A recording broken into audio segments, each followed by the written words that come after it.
মুস্তাফার নামের মর্যাদা দিয়েছেন আল্লাহ। ওয়া রাফা'না লাকা যিকরাক বলে তোমার সিনায় অন্ধকারে ভরপুর, কিন্তু মুস্তাফার সিনাকে প্রশস্ত করেছেন আল্লাহ।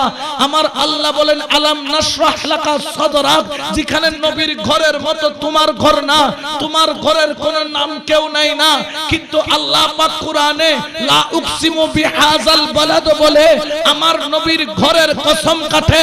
নবীর চেহারার মতো তোমার চেহারা না, নবীর চেহারাকে আমার আল্লাহ ওয়াদুহা বলে। নবীর চুলের মতো তোমার চুল না, নবীর চুলকে রাসূলে পাকের চুলকে আল্লাহ ওয়াল লাইল বলে।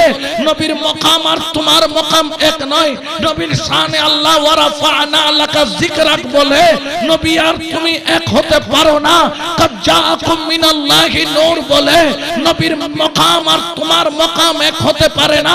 কুল ইন কুনতুম তুহিব্বুনাল্লাহ ফাত্তাবিউনি ইউহিব্বুকুমুল্লাহ ওয়া ইয়াগফিরু লাকুম যুনুবাকুম ওয়াল্লাহু গফুরুর রহিম।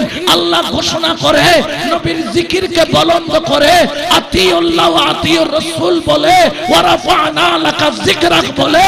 আর বেকুবের দল, যেখানে নবী পাকের নামের সাথে কারো তুলনা হয় না, সেখানে যারা নবীকে আমার মতো তোমার মতো বলে, এরা হচ্ছে জামানার মুনাফিক নাম্বার 1, ঠিক কি না?